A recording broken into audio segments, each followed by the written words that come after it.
Hey guys, welcome back to my channel. Today we're going to be doing a little look into my favorite products from The Ordinary and some that are not so good. So I want to give you guys a really honest review of what I like, what I've repurchased over time, and maybe just some things that I wouldn't exactly recommend because they did irritate my skin. So if you haven't heard about The Ordinary, you have probably been living under a rock. So The Ordinary, or Deceim, is an amazing cheap skincare company, and they do so many products ranging from moisturizers to skincares to even some BB creams, and their range is so affordable. It's sold in Australia at Priceline and a few other chain kind of stores, but I think you can easily get your hands on any of them online. I will leave the links to the products that I'm talking about down below. But yeah, I think we should just get into it, and I will show you what I've got in my serums and makeup cabinet.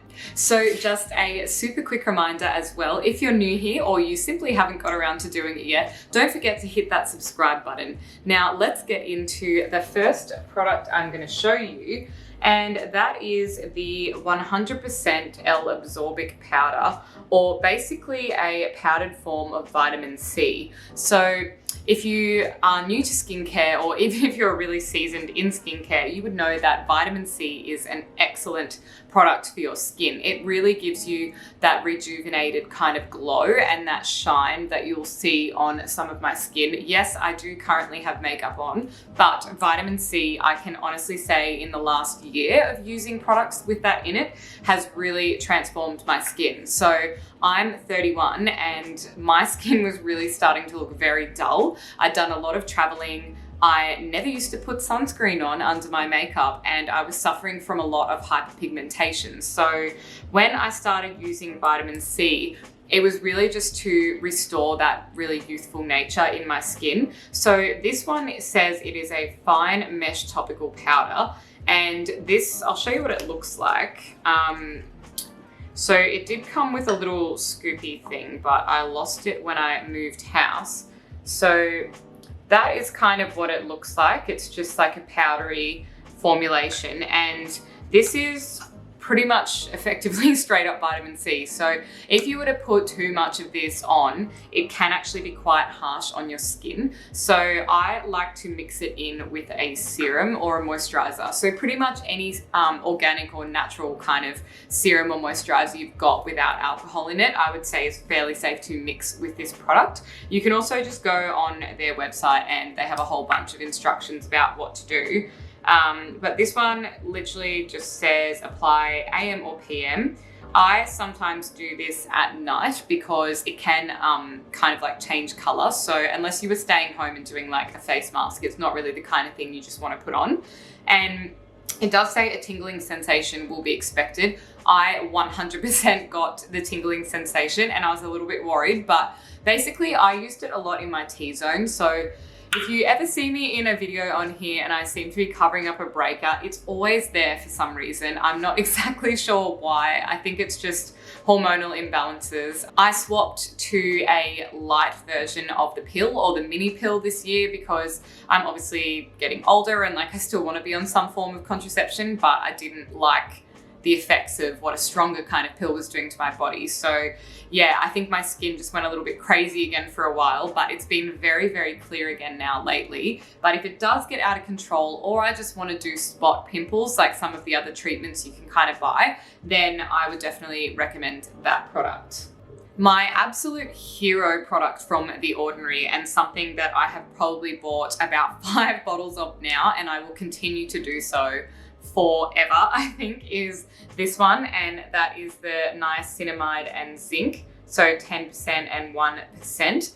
This is only about $9 in Australia, and it is absolutely incredible. So it says high strength vitamin and mineral blemish formula. So if you have any old acne scarring, just general scarring from picking at pimples, because we all do it, or as I said before, hyperpigmentation from the sun, so sunspotting and things starting to come through, which yes, it can happen only by the time you're in your 30s, which really sucks because I definitely noticed a change in my skin the last time I came back from an overseas holiday, and I was really annoyed with myself for just letting the sun get on my face. So this one is apply to the entire face morning and evening before heavier creams. So I put this on as my first thing, like a base to any creams, any serums, anything, because I really want it to deeply penetrate the skin.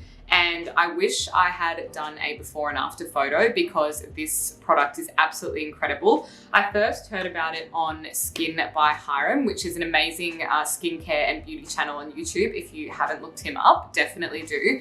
But he recommended it and I went out and got it straight away, and honestly, it has definitely lightened and brightened a bunch of scarring. So, I think I've had 3 bottles so far or something, and it is worth every single cent. So definitely, if you're only gonna get one thing, I would recommend you grab that product.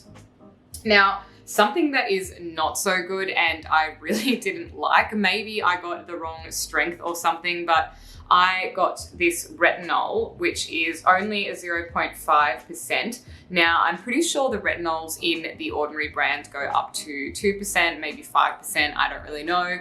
But essentially, this is a product for kind of clearing any cell regeneration and like clearing any scarring and things on the skin as well. So this is what I was using prior to finding that niacinamide and zinc one.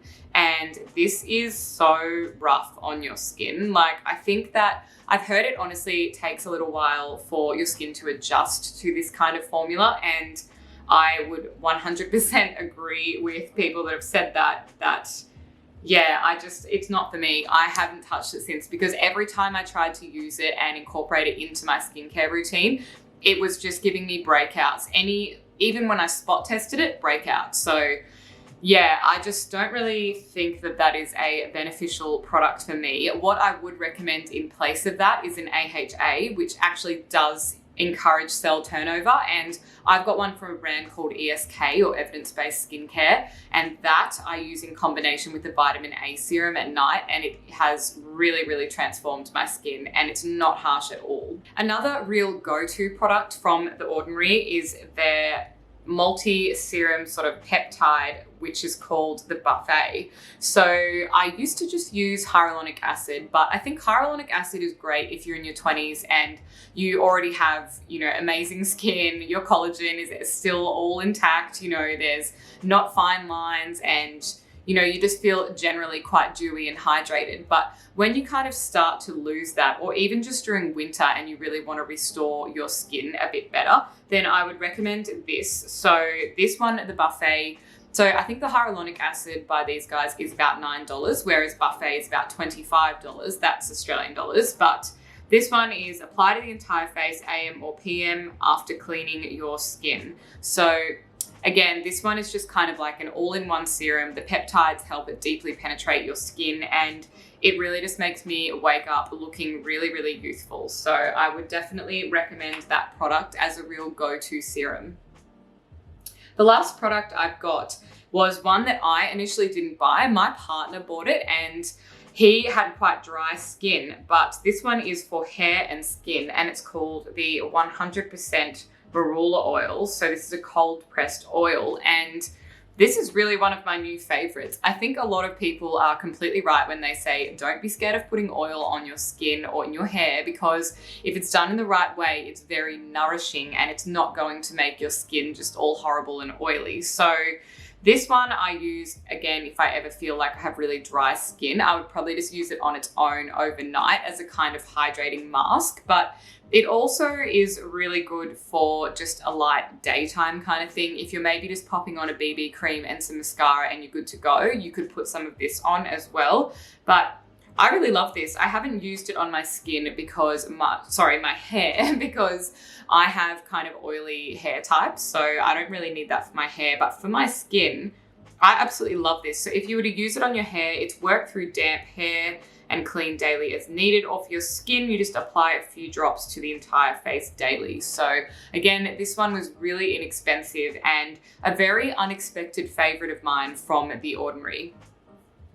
Now, a final product from them, which I don't have the packaging for, but I wouldn't buy again, is their moisturizer. It only comes in a tiny little tube. It was very difficult to squeeze out, and it just wasn't that great. It's a really crap consistency, honestly. It just sort of felt like you were putting on a lightweight sunscreen or something. It did absolutely nothing for my skin, and it just wasn't good value. It was such a tiny product. Like, they didn't have a bigger size, and yeah, there's just much better moisturizers out there on the market.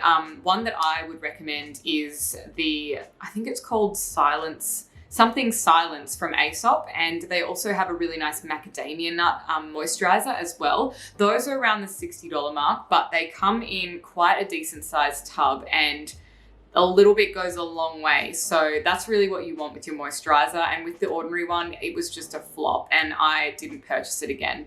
So that's it for today's video. Thank you guys so much for watching. Don't forget to give it a big thumbs up and hit that subscribe button. And why don't you tell me down in the comments below what your favorite products are from The Ordinary, or which ones you thought were an absolute flop. I'd love to hear from you guys, and I will see you in the next video. Bye.